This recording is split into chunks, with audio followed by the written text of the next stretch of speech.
we had? Well, this one's a pincushion. This was made as a pincushion for a bureau. Isn't that fabulous? And very rare. You never see these. This one actually is made in Japan and imported into the U.S. I'm going to say 1930s, late 30s. And the condition she's in, she's probably going to be $75.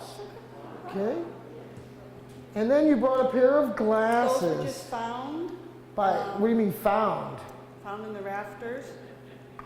My husband was a roofer, and he just found the whole thing in the rafters. So these Ben Franklin's? I don't know. Could be. No. What do you mean it could be? It could be. The description's not right. Did you know Ben? How many people here knew Ben? Oh, okay. So the interesting thing about glasses is that when they're made with silver or gold, they have the value of that. But when they don't, they just have historical value if you can prove any historical value. Who wore them, when they were worn. So these are probably 1850s, pre-Civil War. It may even been, it could have even been all the way back to the 1812 war. This case here may or may not have come with them when they originally were made and might have been put with them, but this case is from the 1880s. But I'm pretty sure these are earlier. Value-wise, maybe $40. Okay? Mm-hmm. And why don't you tell me why? I mean, about this. There's a pair. Yep. It's just, I don't know if it was railroad, I don't know if it was from a boat or what, but just an oil lamp from somewhere. You think it was actually used and made to be used, or you think it was decorative? I think it was used. I mean, I have no idea, but I think it was used. You see any, you see some looks like it was burned there, huh? Well, I burned it. You did? Yeah. So it was used by you? Yeah. Well, that's cheating. That's obviously cheating. So did you use it on your yacht or on your Rolls Royce? The train. No, it was on your train. In your backyard, you have a train too? No. So you're the only one that's ever used it. So is that what you're saying? Yeah. Well, Okay. no, I don't know before then. Okay, so when did you get it? We bought it from a tag sale. And when? 30 years ago, 40 Good, years that's ago. what I thought. So this is a decorative piece. This is not, sorry. I love stabbing people in the heart, but I wanted more reaction. I really thought it was older. No, it doesn't say it's not older, but it's probably made in the 1960s, if not maybe early 70s. I see a lot of these. So, yeah, the guys that are in the nautical supply business of nautical antiques, you know, they sell the buoys and the glass balls and all these things, tons of these things. So these are manufactured to be sold along with those for restaurants and places like that. Probably made in the 60s and value-wise, maybe $50 to $75. Okay? Yep. So it's not solid copper? No, it's just alloy. It's copper alloy. I mean, there's copper in it, absolutely. So I should keep burning it myself. You can if it makes you happy. All right, and now this big hunk of glass. Oh! Grandmother's, I have no clue. It was just a beautiful piece, but don't know the year or anything. It's pressed glass, you realize that, Yeah. right? It's not like cut, it's not crystal. Nope. And Grandma gave it to you in the 70s? I don't remember. Oh, she forgot the 20th century. God. I don't know if it was hers, if it was her mother's, if it was... Yeah, it's a decorative piece. It's, you know, relatively common. Usually you don't find them with the lids anymore because these break first when you go in for a piece of candy and the first thing you do is you drop the big heavy lid because you didn't realize it. Or worse yet, you drop it on top of there and you shatter the whole thing. And that's one of the problems with this. It's kind of like leaded glass. It's nice and heavy and dangerous. So if you were playing Clue and you wanted to get somebody in the library, this would be very helpful. Value-wise, probably $35, $40. Unfortunately, it's just pretty, and it means you're going to probably keep it. It's not that old, right? But you're going to keep it. Actually, no, I'm not. Okay, let's start the bidding. Because you don't want to take it home. No. Thank you so much. Thank you. You're going to put them over there? Yeah, sure. Ta-da! take that. That's cute. Okay, what do we got next? Looks like we got breakables. Who brought the breakables? Come on down. Is there other things besides these? Okay.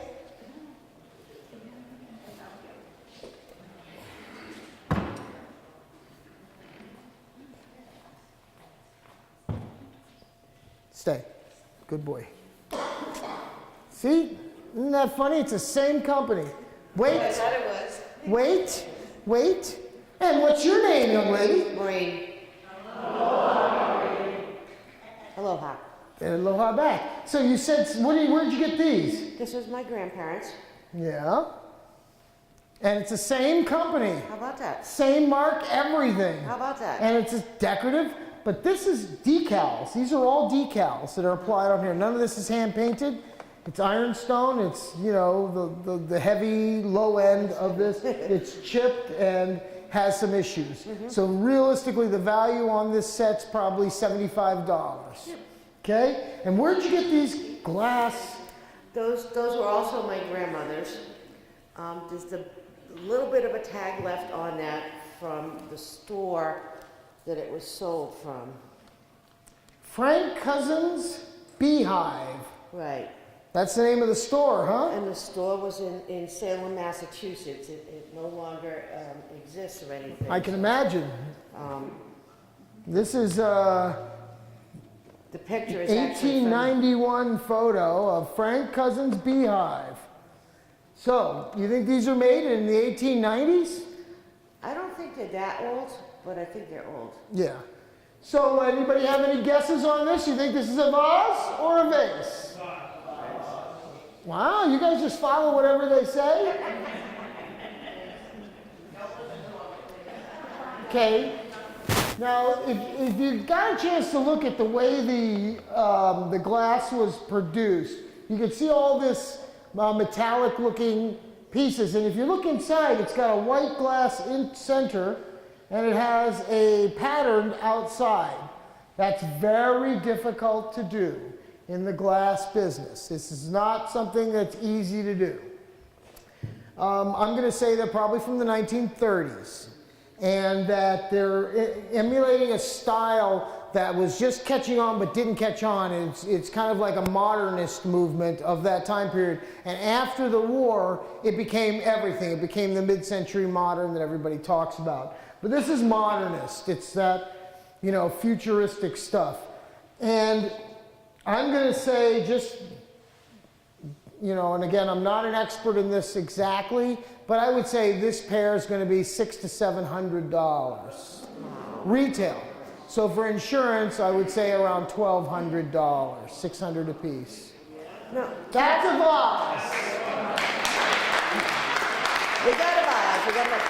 Can you address like the thickness of the glass on each one is a little bit different? That's how it Because was made, I guess. they're handmade. They made the inside first, had to make an inside, then they had to do the outside and get it on there. And you know, I'm not a glass blower, but I know that this is very difficult to do and worthy of its. When you guys, if you get a chance to look at the glisten in it, it's just beautiful. Thank you. I will hold those. She'll hold those. Yeah, you don't want anybody touching those. Put these over here.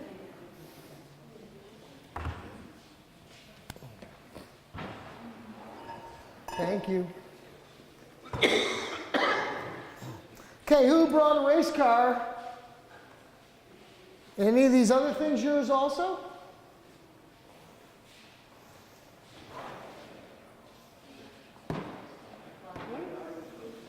The what? The clock? She chickened out? Yeah, she did. And this and this. Okay, come on up.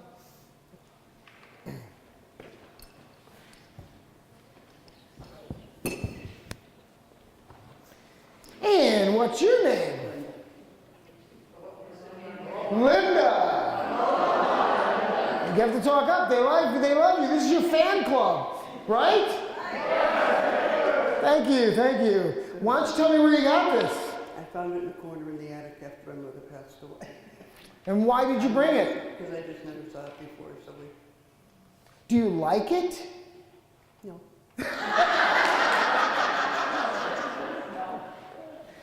Does anybody like it? Yes, yes. This is carnival glass, but this is heavy and rare carnival glass. Most carnival glass is cheap and very colorful, but this cranberry style with this pressed glass and the way it goes from the red to the orange is quite desirable. I mean, it's very old-fashioned looking. It's not modern style, but to a collector of this style of glass, I would say this would probably be priced at $100. You like it more now? Yeah, I'll take better care of it. And why don't you tell me why you brought I this? don't know anything about that. It was on a bureau. It's called a mirror. And education's hard to find, isn't it? Yes, and that's exactly what it is. It's just a mirror. It's very utilitarian. It's kind of funky, but I don't think it has much collectible value. It's been sitting on a bureau. Maybe $5 or $10.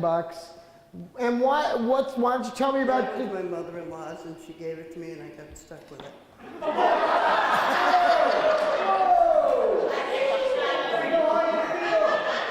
Stuck with it? Do you know what's important about this? You can tell time, obviously, or maybe not. It's been in my cellar for 40 years. It's been in the cellar for 40 years. Just made it out of the cellar. And it's really that old. It's only probably 50 or 60 years old. It can't be much older than that. But it's a decorative piece. And, you know, the people who like these live in colonial homes. They have a colonial home. They have a mantle. They have a mantle clock. And this is a really nice, pretty piece for somebody like that. And probably $75. And, of course, why did you bring this? That was my brother's as a kid. And? He lives in California, and he left it, and he said he didn't want it, so. Great, you brought it for me? Yeah, to look at it. Somebody brought me a toy, finally. This is a toy.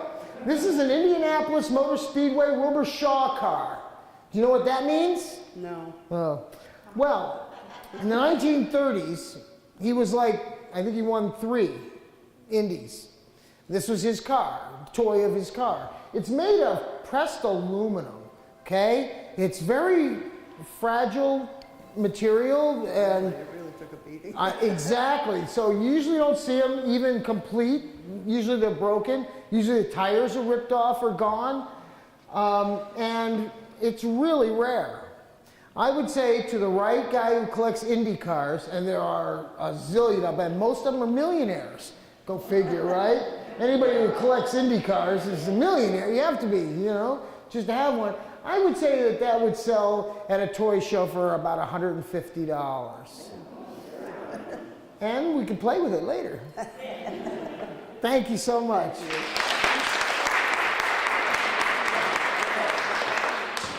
We'll just set them anywhere that's convenient. Okay, where are we at? Where are we at? What do we got? What do we got?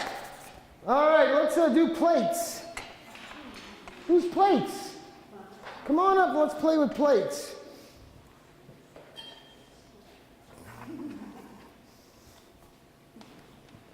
Thank you.